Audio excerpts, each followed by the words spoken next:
ಆಹಾ ತಾಯಿ, ನಿನ್ನ ಜ್ಞಾನಗಣ, ನಿನ್ನ ವಿರತಿಗಣ, ನೀನು ವೈರಾಗ್ಯ ನಿಧಿ. ನಿನ್ನನ್ನು ಪಡೆದ ಜಗತ್ತು ಪಾವನ. ಮಾಯೆ ನಿನ್ನ ಮುಟ್ಟಲಿಲ್ಲ, ಮರವು ನಿನ್ನ ಸೋಂಕಲಿಲ್ಲ, ಕಾಮ ನಿನ್ನ ಕೆಡಿಸಲಿಲ್ಲ. ಮಹಾದೇವಿಯಕ್ಕ ನಿನ್ನ ಶ್ರೀಪಾದಕ್ಕೆ ನಮೋ ನಮೋ ಎಂದೆ. ಎನ್ನ ಭಕ್ತಿ ಶಕ್ತಿ ಮಹಾದೇವಿ ನಿನಗೆ ಶರಣ. ನಿಷ್ಕಾಮಳಾದ ಮಹಾದೇವಿ ಶರಣಂದೆ.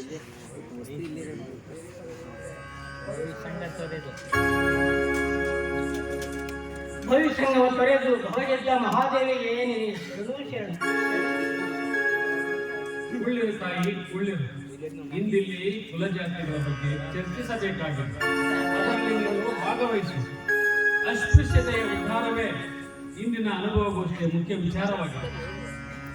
ಆ ವಿಚಾರವನ್ನು ಚನ್ನಬಸವಣ್ಣನೇ ಆರಂಭಿಸಲಿ.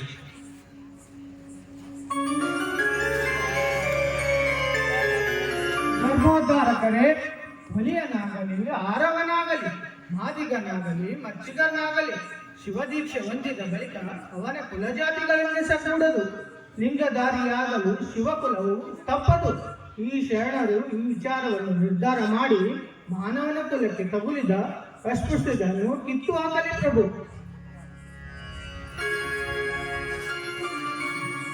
ಕುಲದಲ್ಲಿ ಶೂದ್ರನಾದರೂ ಮನದಲ್ಲಿ ಮನೆಯವ, ನೆಲೆಗುಣಾತನ ಹುತ್ತು ಕುಲ ಮನುಜ, ಸುಳ್ಳು ಕೊಲೆ ಕಳವು ಮಾಡುವ ಪಾಪೆಯ ಕೊಲೆಯ ಕಾರಣ ಕಪಿಲ ಸಿದ್ಧ ಮಲ್ಲಿಕಾರ್ಜುನ.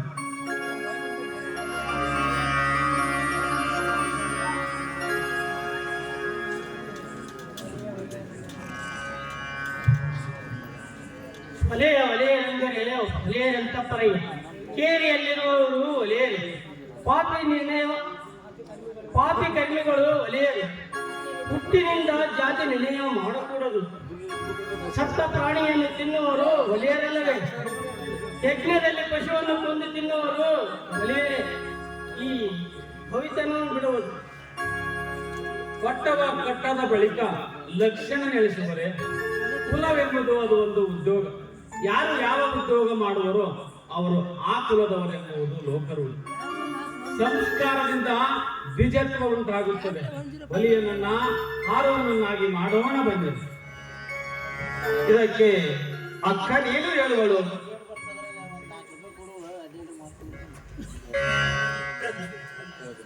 ಹುಟ್ಟಿದ ಕೂಸಿಗೆ ಹೆಣ್ಣು ಗಂಡು ಎಂದು ಹೆಸರಿಡುವರು. ಆದರೆ ಆ ಕೂಸಿನ ಆತ್ಮ ಹೆಣ್ಣೋ ಗಂಡು ಯಾರು ಹೇಳುವವರು? ಪ್ರಕೃತಿ. ಎಲ್ಲ ಜೀವಕೋಟಿಯೊಳಗಿನ ತೇಜವಂತೆ ಆ ತೇಜಕ್ಕೆ ಲಿಂಗದ ಸೋಂಕಿಲ್ಲ, ಜಾತಿಯ ಕಟ್ಟಿಲ್ಲ ಕಾಣ ಪ್ರಭು. ಮಾನವರಲ್ಲಿ ಉತ್ತಮ ಕನಿಷ್ಠ ಎಂಬ ಎರಡೇ ಜಾತಿಗಳು. ಸದ್ಗುಣಿಗಳೇ ಶ್ರೇಷ್ಠ ಕುಲದವರು, ದುರ್ಗುಣಿಗಳೇ ಹೀನ ಕುಲದವರು. ಸತ್ಯವ ನುಡಿಯದ, ಸದಾಚಾರದಿಂದ ನಡೆಯದ, ಸದ್ಭಕ್ತಿಯ ಪಡೆಯದವರ ನೋಡಿ ನಮ್ಮ ಚನ್ನಬಸವಣ್ಣ ನಗುತ್ತಿದ್ದನ ಕಾಣ ಗುಹೇಶ್ವರ. ಅಪ್ಪಯ್ಯ, ಶಿವದೀಕ್ಷೆ ಹೊಂದಿದವರು ಕುಲಭೇದ ನೆನೆಸದೆ ಹೆಣ್ಣು ಕೊಟ್ಟು ತೆಗೆದುಕೊಳ್ಳಬಹುದೇ? ಏಕಪಂಚಿ ಭೋಜನ ನಡೆಯಬಹುದೇ? ಉಂಬಲ್ಲಿ ಉಡುವಲ್ಲಿ, ಕೊಂಬಲ್ಲಿ ಕೊಡುವಲ್ಲಿ ಕುಲ ಎಣಿಸುವ ಮಾದಿಗರನೇ ನಿನ್ನೆ. ಆಚಾರವ ನೋಡಿ ಹೆಣ್ಣು ಕೊಟ್ಟು ಹೆಣ್ಣು ತೆಗೆದುಕೊಳ್ಳುವುದು ಲೋಕರು. ಈ ಕ್ರಮವನ್ನರಿಯದವರ ನಡತಿ ಹೊಲತಿ ಮಡಿನೀರು ನಿಂದಂತಾಯಿತಯ್ಯ ಕೂಡಲ ಸಂಗಮ ದೇವ. ಬಸವಣ್ಣನ ಮಾತಿಗೆ ಪ್ರತಿ ಇಲ್ಲ. ಕುಲಜಾತಿಗಳನ್ನು ಅಳಿಸಿಬಿಡುವುದೇ ಇಂದಿನ ನಮ್ಮ ನಿರ್ಧಾರವಾಗಿದೆ. ಪ್ರಭು, ಈ ಮಾತು ನಿರ್ಧಾರದಿಂದ ಮುಗಿಯಕೂಡದು.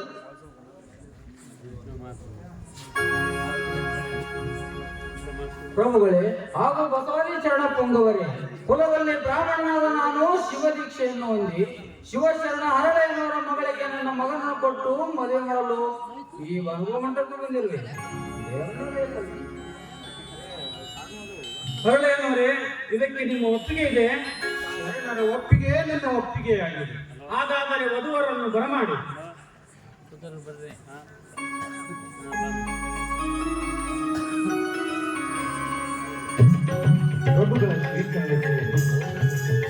ಶುಭಮಸ್ತು.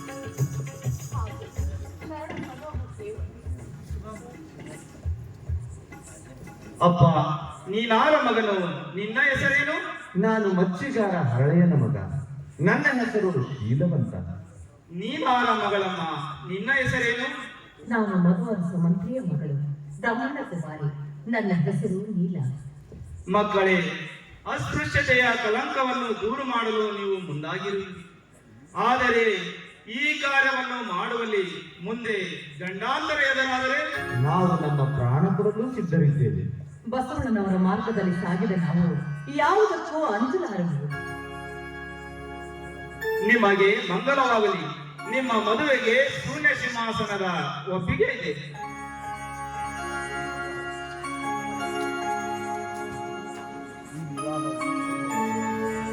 ಈ ಮದುವೆ ಕಲ್ಯಾಣ ಕಾಂತಿಗೆ ಕಾರಣವಾಗಬಹುದು. ನಾಳೆ ಬಪ್ಪುದು ಇಂದೇ ಬರಲಿ, ಇಂದು ಬಪ್ಪುದು ಅದು ಈಗಲೇ ಬರಲಿ. ಅದಕ್ಕಾರಂಜುವರು, ಅದಕ್ಕಾರಳಕುವರು. ಜಾತಿಸ್ಯ ಮರಣಂ ಧ್ರುವಂ ಎಂಬುದಾಗಿ ನಮ್ಮ ಕೂಡಲ ಸಂಗಮ ದೇವನು ಬರೆದ ಬರಹವನ್ನು ತಿದ್ದುವಡೆ ಹರಿಬ್ರಹ್ಮಾದಿಗಳಿಂದಲೂ ಸಾಧ್ಯವೇ ಇಲ್ಲ. ಶರಣರಿಗೆ ಮರಣವೇ ಮಹಾನವನು. ಮಕ್ಕಳೇ, ಸತ್ಯದ ದಾರಿಯಲ್ಲಿ ನಡೆಯಿರಿ. ನೀವು ಅಸತ್ಯವನ್ನ ಎಂದಿಗೂ ವಿರೋಧಿಸಿ. ಮಧುವರಸ, ಅರಳಯ್ಯನವರೇ, ನೀವು ಈ ಮಂಗಲ ಕಾರ್ಯವನ್ನು ಮಾಡಿ ಕೀರ್ತಿಕಾಯರಾಗಿರಿ. ಅಪ್ಪಯ್ಯ, ಹರಳೆಯ ಮಗನಿಗೆ ಮಧುವರ್ಷನ ಮಗಳನ್ನು ತೆಗೆದುಕೊಟ್ಟರು.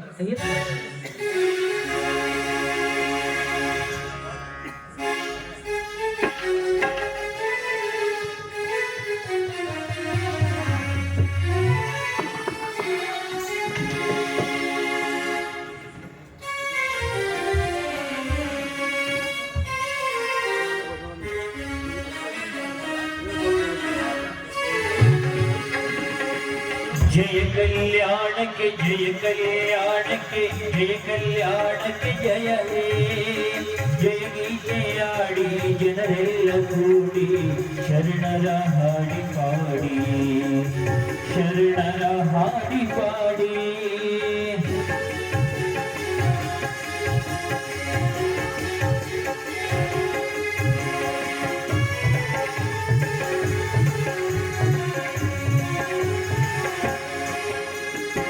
ಭಕ್ತಿಯ ಭಂಡಾರಿ ಬಸವಣ್ಣನಿದ್ದ ಕನ್ನಡದ ಪುಣ್ಯನಾಡು. ಭಜಗೆ ನಿಧಿಯಂಗ ಅಲ್ಲಮ ಪ್ರಭು, ಭಜಗೆ ನಿಧಿಯಂಗ ಅಲ್ಲಮ ಪ್ರಭು. ಶರಣರು ಮೆರೆದಂತ ನಾಡು, ಶರಣರು ಮೆರೆದಂತ ನಾಡು. ಜಯ ಕಲ್ಯಾಣಕ್ಕೆ ಜಯ ಕಲ್ಯಾಣಕ್ಕೆ ಜಯ ಕಲ್ಯಾಣಕ್ಕೆ ಜಯ ಹೇ.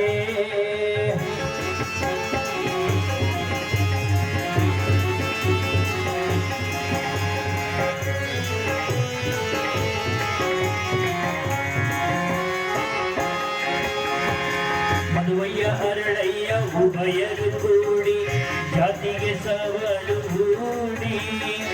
ಮದುವಯ್ಯ ಅರಳಯ್ಯ ಉಭಯರು ಕೂಡಿ ಜಾತಿಗೆ ಸವಾಲು ಹೂಡಿ. ನೀಲಶೀಲರು ಒಂಟಾಗಿ ಕೂಡಿ, ನೀಲಶೀಲರು ಒಂಟಾಗಿ ಕೂಡಿ ತೋರಿದರು ಕಲ್ಯಾಣ ಮಾಡಿ, ತೋರಿದರು ಕಲ್ಯಾಣ ಮಾಡಿ. ನಮಗಾಯ್ತು ಕಲ್ಯಾಣ, ಜಗಗಾಯ್ತು ಕಲ್ಯಾಣ.